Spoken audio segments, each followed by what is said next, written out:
अंग्रेजी झाड़ती बहू। माधोपुर गांव में मेधा की शादी नीरज से होती है। मेधा थोड़ी पढ़ी लिखी थी, वैसे तो उसमें कोई कमी नहीं थी, लेकिन बात बात में इंग्लिश झाड़ना मेधा की फितरत थी। गांव के नल में मेधा पानी भर रही थी। नल की लाइन में ढेर सारी औरतें खड़ी थी कि अचानक मेधा कहती है, "Oh my God, it's too hot." पास खड़ी औरत बोल पड़ती है, "अरे आई बड़ी हमें हट बोलने वाली, अरे तू हट यहाँ से, पहले मेरी बाल्टी है, मैं पानी भरूंगी।" "अरे मैं बोल रही हूँ गर्मी बहुत है, तुम लोग बिल्कुल पढ़ी लिखी नहीं हो क्या?" मेधा उन लोगों का मजाक बनाती हुई कहती है। मेधा घर आती है जहाँ उसकी सास बैठकर टीवी देखती है। "अरे बहू सुन तो जरा, तेरी शिकायतें बड़ी आ रही है। ये तो बात बात पर लोगों के सामने जो अंग्रेजी झाड़ती है ना, लोग तेरा मजाक बनाते हैं।" "अरे बनाते हैं तो बनाए, मुझे क्या लेना देना भाई, मैं तो मॉडर्न हूँ, अंग्रेजी नहीं तो क्या भोजपुरी बोलूंगी।" तभी पास के पिंजरे में बंद तोता बोलता है, "हे बुझाए ठीक बोलत माँ, हे बुझाए ठीक बोलत माँ।" तोते की बात सुन मेधा मुंह बनाकर वहाँ से निकल जाती है। घर में सब्जी खत्म हो जाती है। मेधा झोला लेकर सब्जी लाने निकलती है और वो अपनी सास से कहती है, "माँ, मैं ना मार्केट जा रही हूँ वेजिटेबल लेने, जल्दी आ जाऊंगी।" "अरे रुक जा मरी, तेरे घर वालों से दहेज में फ्रिज मांगा था, वो तो दिया न गया उन लोगों से, अब तू टेबल लाकर किस पर एहसान कर रही है?" "कौन सा फ्रिज और कौन सा टेबल, पढ़ी लिखी अंग्रेजी बोलने वाली बहू मिल गई वो काफी नहीं है क्या? और हाँ, मैं टेबल नहीं वेजिटेबल लेने जा रही हूँ। वेजिला या लेजिला हमें नहीं चाहिए कोई टेबल।" मैं भी किसे समझा रही हूँ, कहीं आपके साथ रहकर मैं भी गंवार न हो जाऊँ। वेजिटेबल मतलब सब्जी, सब्जी, घर में कुछ नहीं है, शाम को क्या बनाऊंगी। ये बोलकर वो वहाँ से निकल जाती है। मेधा बाजार में जाती है और सब्जी वाले को कहती है, "भैया, वो लेडी फिंगर कितने में दी?" सब्जी वाला उसे घूर कर पूछता है, "अरे देखो बहन जी, थोड़ा बहुत तो हम भी ना पढ़े हैं, ज्यादा ना बकाते मारो, लेडीजन क्या होती है हम जानत है, और फिंगर भी हम क्या है दे दे अपनी घरवाली की अंगुली, चलो निकलो यहाँ से।" "ये क्या है, हरी हरी ये मांग रही हूँ?" "अरे बहन जी आप तो बड़ी गवार है, भिंडी बोला था इसको, कितनी देनी है जल्दी से बताओ, टेमना है हमारे पास इतना।" मेधा सब्जी लेकर घर आती है और खाना बनाने लगती है। मेधा की इंग्लिश बोलने की आदत लगातार जारी रहती है, जिससे कभी घर तो कभी मोहल्ला तो कभी बाजार के लोगों को परेशानी का सामना करना पड़ता है। एक दिन सास ने बहू की इस बीमारी का इलाज निकाल ही लिया। मेधा की सास ने गांव की दीवारों पर एक पोस्टर लगा दिया, जिस पे लिख दिया कि वो अपने बच्चों को इंग्लिश बोलना सिखाए, वो भी 2 महीने में। बस फिर क्या था, मेधा के घर में लोगों की भीड़ लग गई। सभी मेधा के सामने अपने बच्चों को लेकर आ जाते हैं। "अरे मैडम जी, सुना है आप अंग्रेजी बहुत अच्छी बोल लेती हैं, पढ़ा भी लेती है क्या?" "अब हम तो अपने बच्चे को आपसे ही अंग्रेजी पढ़वाएंगे, सुना है बहुत ही अच्छे पढ़ा लेती हैं आप।" "अरे हम पैसे भी दे देंगे, बस आप हमारे बचपन को ना पढ़ा दीजिए।" मेधा एक साथ इतने बच्चे देखकर सोच में लग जाती है, अरे वाह, इतने सारे बच्चे, एक बच्चे से 100 भी लेती हूँ तो पर चाइल्ड 100 तो कितना होगा। वो मन ही मन में कैलकुलेशन करती है। अब मेधा ज्यादातर गांव के बच्चों के सामने अंग्रेजी झाड़ती रहती है और सास चैन की सांस लेती है। शिल्पी घर के काम से फ्री होती तो बोर होती, जिसके बाद उसने घर में ही दुकान खोलने की सोची। अरे ये इतने सारे कपड़े, अरे बहू क्या करेगी इनका?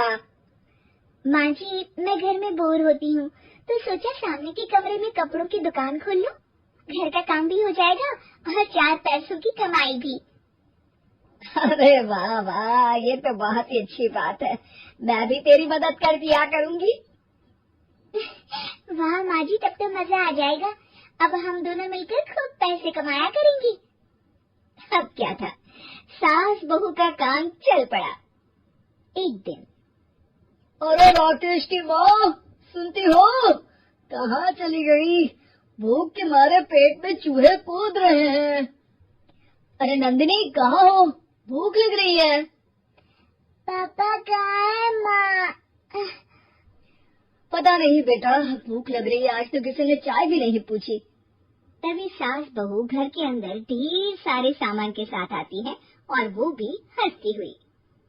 अरे वाह बहू, ये तो बड़ी अच्छी मार्केट दिखाई तूने। बड़ा ही सस्ता सामान था। हाँ माँ जी, और ये सामान हम डबल पैसों में बेचेंगे, मजा आ जाएगा। अरे बहू, भूख लग रही है, कुछ खाने को दे दे। माँ, क्या बात है, आज किसी ने पापा को चाय भी नहीं दी? अरे बेटा, अब 40 साल में तेरे पापा ने क्या चाय बनाना भी नहीं सीखा? अरे बेटा, रहने दे अब इस बहस को। तुम लोगों ने वैसे बनाया क्या है? बहू परेशान हो जाती है और सास को अकेले में लेकर जाती है। माँ जी, आज तो हम लोगों ने खाना ही नहीं बनाया। अरे बेटा, बाहर के छोले भटूरों से पेट इतना भर गया कि याद ही नहीं रहा कि घर में ये लोग भी हैं खाना खाने के लिए। अब क्या किया जाए? तभी घर में एक महिला आती है। जी, वो सुना है आप लोगों की यहाँ साड़ी बिकती है, जरा दिखाएंगे क्या? हाँ हाँ, क्यों नहीं। माँ जी, आप इन्हें साड़ी दिखाइए, मैं तब तक पिताजी और इनके लिए खाने का इंतजाम करती हूँ। सास उस औरत को लेकर सामने वाले कमरे में चली जाती है जहाँ उन लोगों ने दुकान खोली थी। वहीं बहू भी किचन में चली जाती है। अब इतनी जल्दी क्या बनाऊं?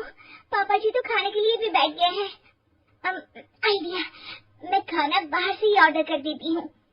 थोड़ी देर में खाना आ जाता है और बहू टेबल पर खाना लगा देती है। हे भगवान, कितनी कड़वी दाल बनाई है बेटा। नहीं नहीं पिताजी, वो। क्या बात है नंदिनी, रोटी तो चबाई ही नहीं जा रही है, लग रहा है रबड़ खा रहा हूँ। एक तो इतने महंगे होटल से खाना मंगवाया और वो भी इन लोगों को पसंद नहीं आया। तभी सास नोट गिनती हुई बाहर आती है। वाह माँ जी, बड़ी कमाई हुई लगती है। हाँ, मैंने वो 2000 वाली साड़ी 3000 में बेच दी। अरे वाह माँ जी। दोनों सास बहू बहुत खुश हो जाती हैं। मेरे पेट में ना बेटा जोर का दर्द हो रहा है। अरे माँ, क्या हुआ? पेट में दर्द? बाहर का कुछ खाया था क्या? मैदा तो नहीं खा लिया? मैंने छोले भटूरे खाए थे। माँ, क्यों खाए? आपको तो पता है कि आपको मैदा सूट नहीं करता। चलिए माँ को डॉक्टर के पास ले जाते हैं। तभी अंदर से पापा की आवाज आती है। हे भगवान, मेरा तो पेट खराब हो गया। सब पिताजी के पास जाते हैं। पिताजी, आपको क्या हुआ? खाना बासी था शायद। अरे पिताजी, नंदिनी जानती है कि बासी खाने से आपकी तबीयत खराब हो जाती है, तो वो ऐसा क्यों देगी, है ना नंदिनी? वो खाना मैंने बाहर से ऑर्डर किया था। मैं और माँ दुकान का सामान लेने गए थे, इसलिए खाना नहीं बना पाए। क्या नंदिनी, दुकान के चक्कर में तुमने तो सारे घर का हाल बिगाड़ रखा है। चलो अब माँ और पापा को लेकर अस्पताल चलते हैं। अस्पताल में जाने पर डॉक्टर कहते हैं, हाँ, इन दोनों को तो एक दिन के लिए एडमिट करना पड़ेगा। क्या? क्यों? पेट ही तो खराब है ना। हाँ, तो घर ले जाइए ना, अगर लग रहा है कि कोई बड़ी बात नहीं है और हम सिर्फ पैसा कमाने के लिए इन लोगों को एडमिट कर रहे हैं। नर्स, जरा इन लोगों को बिल तो दे देना। चलिए, मैं आप लोगों को पैकेज समझा देती हूँ।